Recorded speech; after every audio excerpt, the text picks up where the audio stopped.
What's going on, guys? It's your boy John the Liquidator coming back with breaking news. So it looked like Paige Bueckers has suffered a major injury in her recent game. Guys, for this one here, we got to go all the way up to Connecticut. Let's get it. Let's go.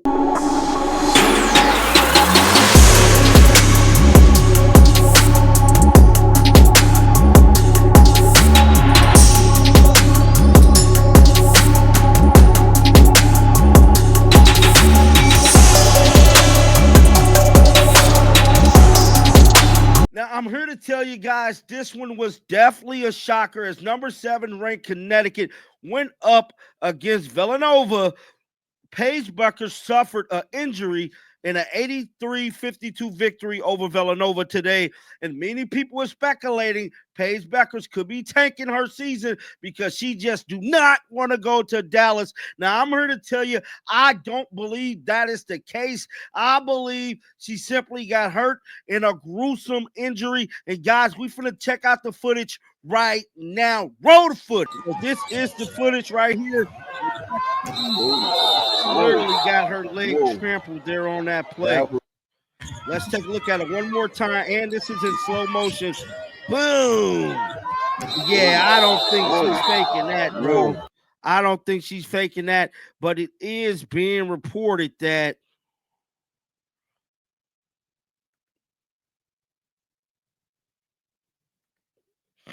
the number 7 ranked UConn Husky women's basketball team approved to 13-2 in the 2024-25 NCAA season on Sunday after they defeated the Villanova Wildcats by a score of 83-52.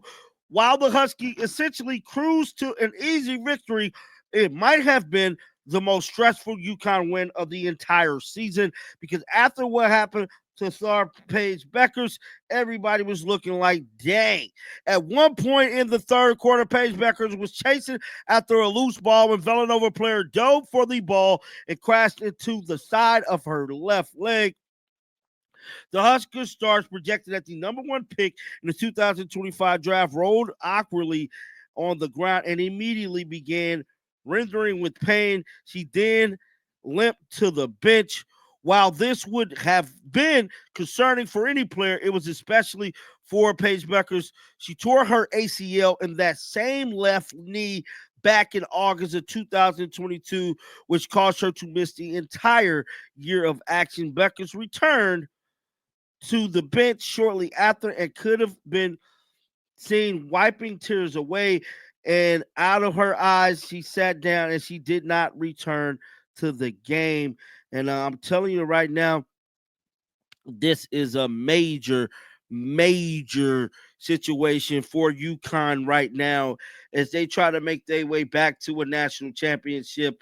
I know people want to put different theories out there on Paige.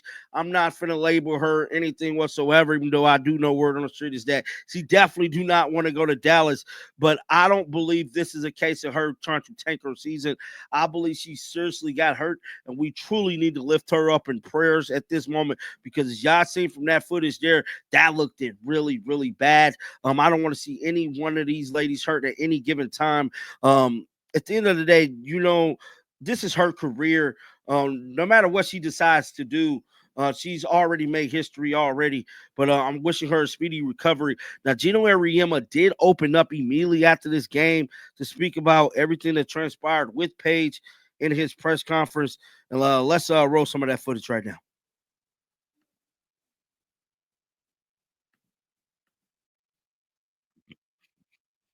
And where's she kind of at? She just had some ice on it right now, and it's like when I said about AZ, when these freaky things that happen when somebody runs into you, and so like when it was with AZ, it's not the worst thing that we can imagine. So that's great news, considering how awkward it was. More people start tuning into college basketball than were earlier in the NFL season and so on. For people who are now in the next couple of weeks going to see Sarah Strong for the first time, what would you tell them about what they're going to see?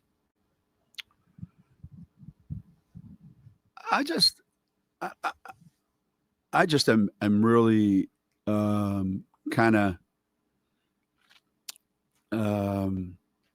I marvel at the composure that she has, the way the game plays so slow for her. That usually doesn't come until much later in your career. She's one of those unique players that when people watch her, they're going to realize, wow, she's a pretty good defender. She's got great hands. Man, she can really catch. Boy, she has great feet. She has great instinct. She shoots threes like she's, like a guard that's been shooting them forever. She finishes around the basket. All the things that you need to be a terrific basketball player, she has those. And there are a lot of kids that have those same things, but they don't have the personality and the maturity to bring them all together. Again, that usually comes later in your career. And the fact that she has that. We're into January, February, getting ready for March Madness. Do you see that this is continuing, this is sustainable, that there are a lot of really good players out there that are getting more attention, more teams that are turning the sport to where you've probably known it should have been for the last 30 years? I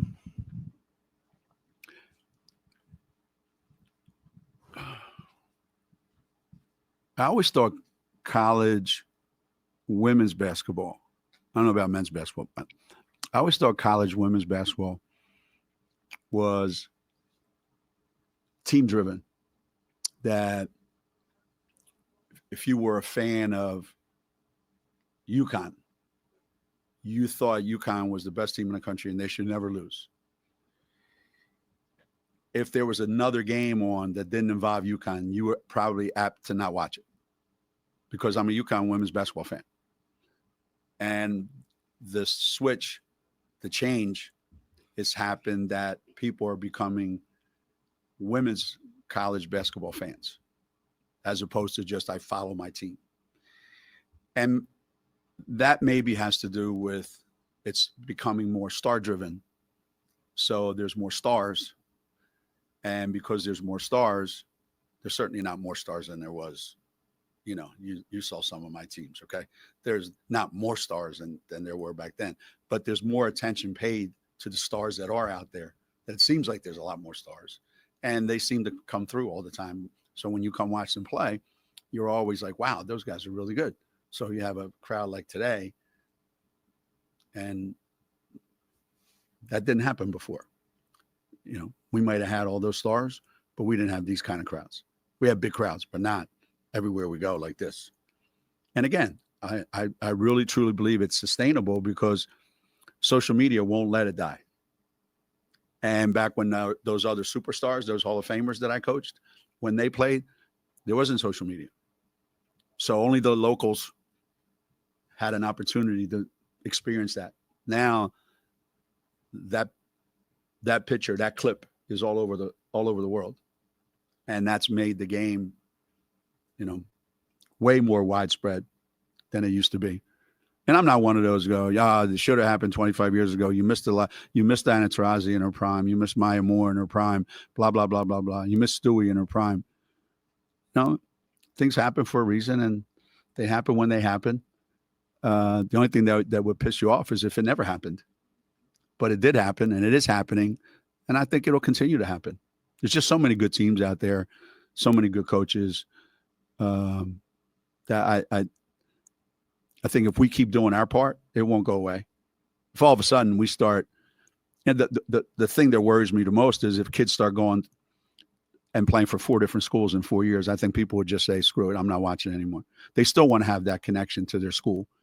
And was GENO Auriemma voicing his opinions about the growth of basketball. I feel like he threw a little shade at Caitlin there. If you guys was watching, he said that basketball, especially on the women's side, is more team driven, not individual driven. There has been many stars before back in the days with his old teams, none like there is today. Basically saying that, you know, Caitlin, one person can't drive up the sport like this, but we all know she played a significant role in driving up the sport, getting it to where it's at. Geno could try to spin words as best he can. Now, I'm wishing his player, Paige Bueckers, nothing but the best, but don't try to, you know, throw a little slick shots at Caitlin Clark in your press conference, talking about the growth of basketball, talking about people might have missed Diana or Stewie prime, when at the end of the day, wasn't nobody really interested in the sport as it was back then, because if they were so good, they would have been hyped up back then, bro. Like, you can say what you want about, well, there was no social media. There wasn't social media when Michael Jordan was around. There wasn't social media when Tiger Woods was around. Hell, and there wasn't social media at the beginning of LeBron or Kobe career, bro. So you trying to blame this on social media is an excuse to how poor and badly that league and the sport was before Caitlin got here. Caitlin is the one who rose the tides and got y'all over this hump. Caitlin was the one who got this sport to where it is today. Let's not forget that. But definitely get down in the comment section. Let me know y'all thoughts about this. Keep them bells on, because you know I'm going to bring you the news. And until next time, man, shake the haters off. I'm out of here. Peace. Shake the haters off.